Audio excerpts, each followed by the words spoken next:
People gave it a name: the Harlem Gold Rush. Small change bet on hope. Fortunes shifted hands. Nowhere near Wall Street. Madame Stephanie Street. Claire controlled the numbers operation, while Ellsworth Bumpy Johnson protected her kingdom. Yet when Dutch Schultz, the city's most vicious gangster, attempted to seize everything, Harlem erupted into warfare that claimed more than 40 lives. Beneath the bloodshed, private negotiations with the Italian Mafia would determine who'd dominate Black Harlem's wealth and who wouldn't make it out alive. But what hidden agreement compelled the city's criminal hierarchy to permanently redraw its territorial lines?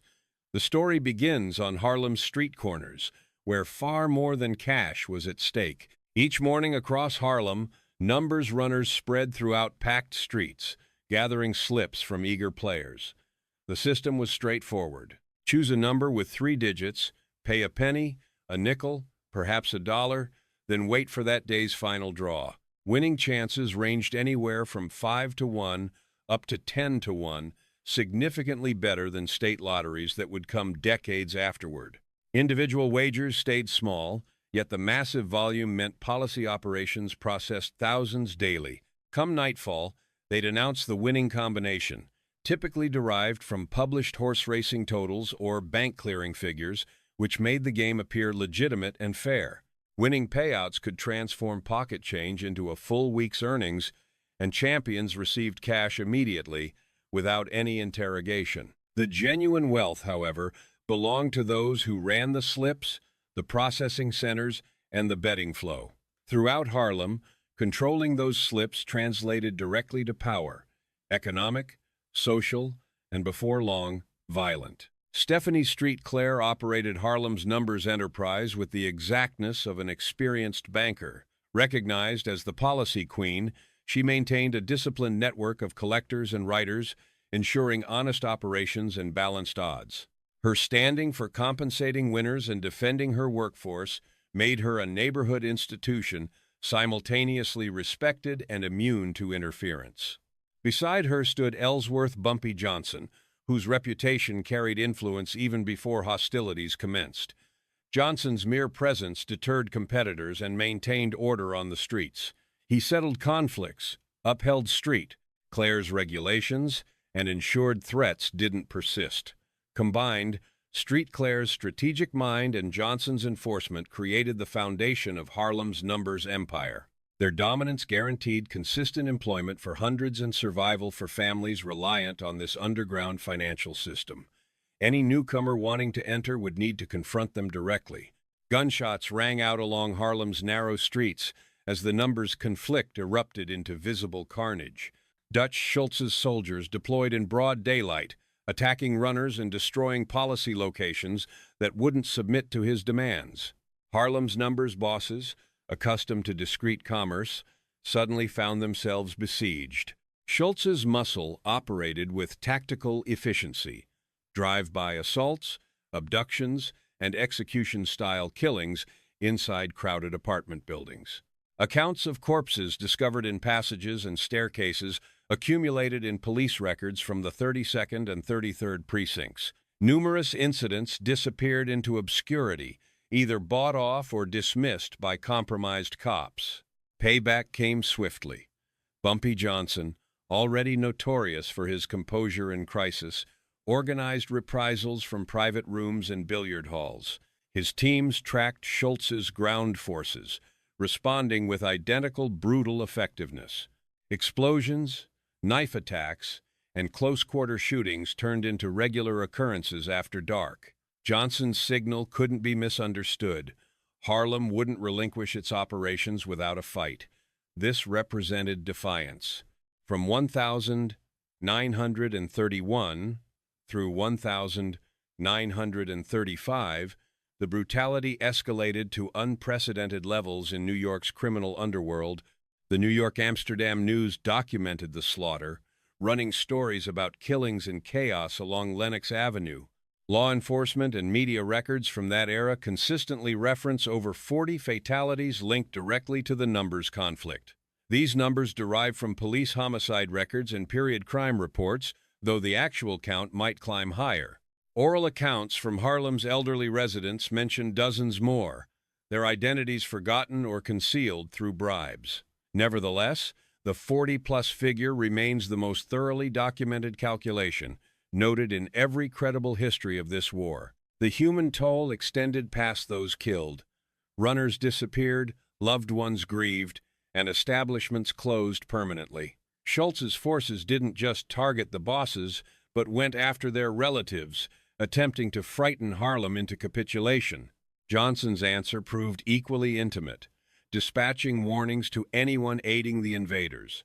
The wall of silence grew thicker, and confidence became scarce. By 1934, the conflict had settled into deadlock. Schultz's firepower couldn't shatter Harlem's central defenses, yet Johnson's revenge strikes depleted both resources and personnel. The community's avenues transformed into a chart of damage. Bullet marks in shop fronts, crimson stains on steps, and hushed tales handed down through generations. The price of dominance was calculated in memorial services and terror. With every fresh shooting, the burden on everyone intensified. The numbers industry, previously a resource for Harlem, now risked annihilating the very population it had sustained. Nobody could sustain the escalating casualties. The war's savagery compelled even seasoned criminals to question how much longer the battle could endure and what the ultimate cost would be. Bumpy Johnson's following action didn't occur in some dark passage or at gunpoint. Rather, it unfolded in discreet locations, removed from the turmoil filling Harlem's avenues. As the numbers battle drained both factions, Johnson contacted the Italian syndicate's leadership through reliable go-betweens. Central to these discussions stood Lucky Luciano, a figure already mentioned quietly from Little Italy across to the Bronx.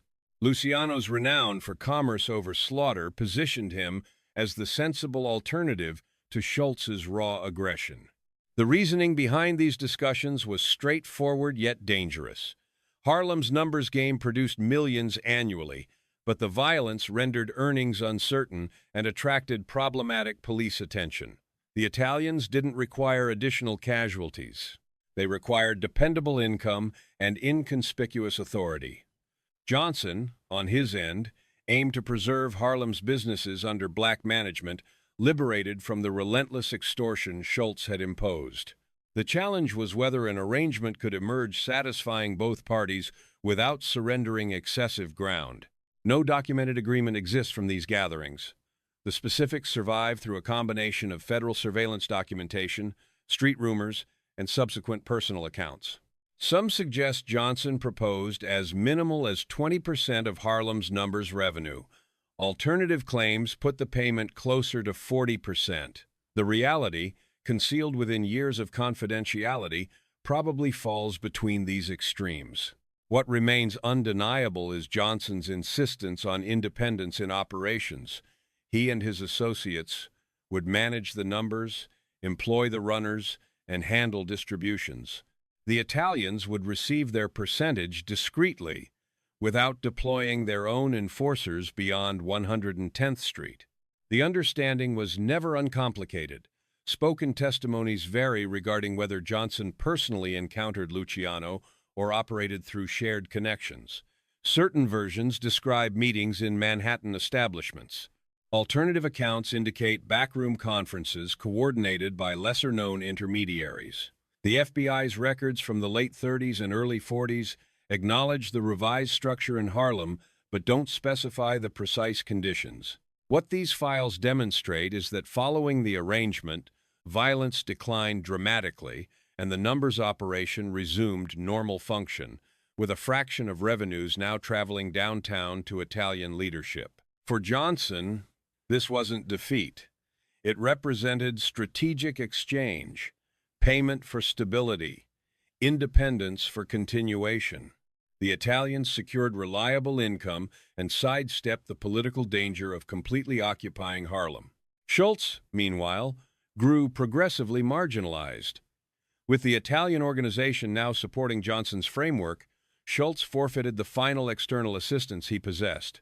The war had transformed beyond firearms and geography. It evolved into strategic maneuvering conducted in haze-filled chambers, with Johnson demonstrating himself equally a negotiator as an enforcer. Dutch Schultz's situation started deteriorating, not solely from violence, but from pressures he couldn't eliminate through force. Inside courtrooms throughout New York, prosecutor Thomas Dewey advanced case upon case, pulling Schultz through successive tax evasion prosecutions. Every charge eroded his political cover, and newspapers started labeling him public enemy number one. The FBI, under J. Edgar Hoover, monitored his locations and classified him as a nationwide danger. Mayor Fiorello LaGuardia, committed to reforming the city, instructed the police department to assault Schultz's Harlem Operations Center during the summer months of 1935. Authorities confiscated 10 million policy documents and detained 14 employees, eliminating Schultz's operational headquarters and pushing him to relocate his foundation beyond city boundaries. The Numbers enterprise, formerly a stream of wealth, now ceased flowing for him in Harlem. Yet the judicial assault constituted merely partial pressure. Schultz's conflict with Bumpy Johnson and Madam Street Claire had already depleted his workforce, finances, and holdings. Harlem's Numbers operators, previously vulnerable marks, now resisted with Mafia backing. Following Johnson's confidential agreement with the Italians, Schultz discovered himself trapped. The National Syndicate Council, identified simply as the Commission, observed attentively. Their regulations were explicit. No assaults on government figures, no avoidable scrutiny. When Schultz, frantic and cornered, declared his intention to eliminate Dewey for ending the prosecution, he violated a boundary impossible to repair. The Commission had constructed its influence on earnings, not disorder. Schultz's scheme risked bringing complete legal force against everyone, Italian, Jewish, and black operators together. The Mafia leadership, including Lucky Luciano, convened a gathering. Schultz's suggestion to murder Dewey received frigid rejection. The Commission understood what befell gangs attracting excessive notice: rapid, brutal punishment from authorities. Permitting Schultz to proceed would endanger every syndicate venture from Harlem through Little Italy into the Bronx. The mathematics was elementary. One individual's desires couldn't supersede the organization's collective security. Schultz, previously a prized resource, had transformed into a risk. The verdict arrived quietly, effectively, and without argument. By autumn of 1935, Schultz stood alone. He'd surrendered Harlem to a brokered truce he could neither participate in nor sabotage. Legal authorities were advancing. His own partners were abandoning him, and America's most influential criminal assembly had concluded he posed excessive danger to survive. The battle for Harlem's numbers industry had grown into a widespread emergency, and Schultz's destiny was determined not through a competitor's street gunfire, but through calculated judgment from figures prioritizing structure above disorder. October 23, 1935. Dutch Schultz occupied the rear chamber of the Palace Chop House in Newark, New Jersey, consuming a meal and considering his dwindling alternatives. 4 individuals arrived quietly, their identities recognizable exclusively to those comprehending the syndicate's problem-solving methods. Schultz, isolated in the washroom, never noticed the shooter. Gunfire erupted. 45 caliber rounds pierced through the ceramic quiet. Within moments, Schultz collapsed, bleeding across the floor. His companions, Otto Abadaba Berman, Abe Landau, and Bernard Lulu Rosenkrantz, perished in the exchange. The assassins departed as composed as they'd entered, their assignment authorized by the nation's supreme criminal power. Schultz endured the opening assault. Emergency responders transported him to Newark City Hospital, where physicians struggled to preserve his life. Throughout 22 hours, he wavered between awareness and delirium, ranting about wealth, adversaries, and missed opportunities. Journalists packed the corridors, recording his feverish final statements. On October 24, 1935, at 8:35 p.m., Arthur Fliegenheimer, identified as Dutch Schultz, expired from his injuries. The hospital examiner's documentation noted the reason: multiple gunshot trauma to the abdomen and intestinal area. The New York Times published the story. Beer baron shot in restaurant dies. The register of casualties didn't conclude with Schultz. Otto Abadaba Berman, his accountant, perished at the location. Abe Landau, Schultz's primary protector, survived several hours at the medical facility before dying. Bernard Lulu Rosenkrantz, another loyal aide, expired 2 days afterward from his wounds. Their identities surfaced in death notices and law enforcement records, the concluding count in a war claiming dozens more in hidden alleys and residential hallways. No complete registry exists. Most fatalities stay nameless, archived in police homicide journals, or mentioned quietly in Harlem establishments. Ellsworth Bumpy Johnson persisted long beyond the violence's conclusion. He strengthened authority over Harlem's numbers empire, surviving the conflict by over 30 years. Johnson passed in 1968 at age 62, a personality simultaneously feared and honored, Madame Stephanie Street. Claire, marked by years of struggle and treachery, withdrew from visibility but survived into the 1960s. Her contribution remained permanent in Harlem's collective memory. The numbers conflict concluded not through singular violence, but through a catalog of terminated lives, shattered ambitions, and a metropolis permanently transformed by the fight for authority. New York Times, October 24th and 25th, 1935. Primary coverage of the Palace Chop House assault and Dutch Schultz's passing. These reports confirm the date, site, and progression of the ambush, plus consequences. New York Times Archive. Microfilm storage. 1935. October 24th. New York Amsterdam News, spanning 1931 through 1935. Recurring coverage on Harlem's numbers industry, law enforcement actions, and the opposition headed by Madame Street Claire. This serves as a foundational source for simultaneous descriptions of violence, neighborhood reaction, and the financial importance of policy operations. Schomburg Center for Research in Black Culture, Microfilm Holdings, Reels AN 1000, 931 through 35. Manhattan Office of Chief Medical Examiner death documentation for Arthur Fliegenheimer, identified as Dutch Schultz, dated October 24th, 1935. Certified documentation verifying reason and date of passing. New York City Municipal Archives, location PC 19351023, New York Police Department 32nd and 33rd Precinct Homicide Journals, spanning 1931 through 1935. Case records documenting shootings, violence, and policy-connected murders throughout Harlem, valuable for measuring the magnitude of brutality and law enforcement reaction during the numbers conflict. New York City Municipal Archives, record classification NYPD 32/33, 1931 through 35. New York Police Department case documentation from summer 1935. Assault on Schultz's processing facility at 550 West 146th Street.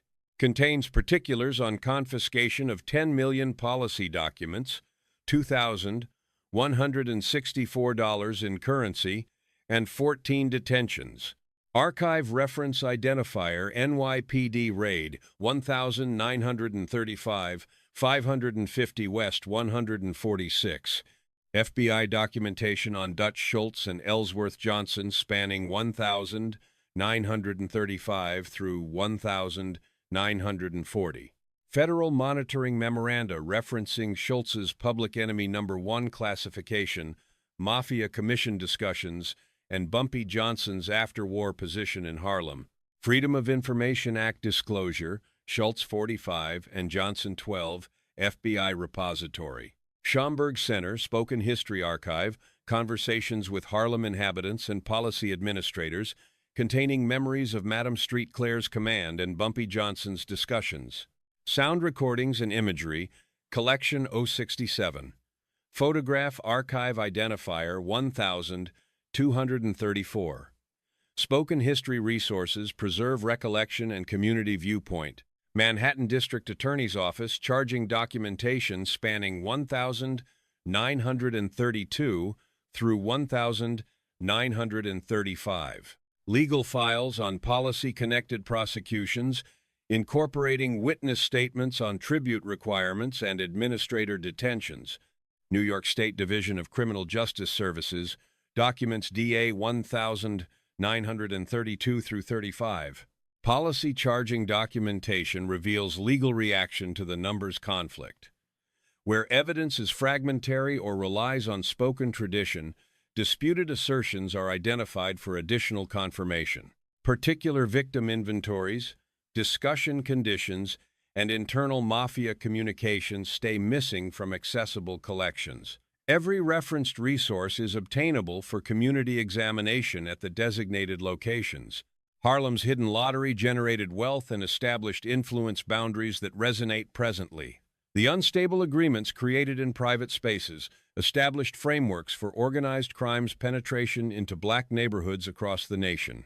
Still today, uncertainties persist about who benefits when authorities look away. Throughout every urban center, the battle for authority and self-determination continues incomplete. What influence genuinely transfers when the competition never truly concludes? Share your perspectives below.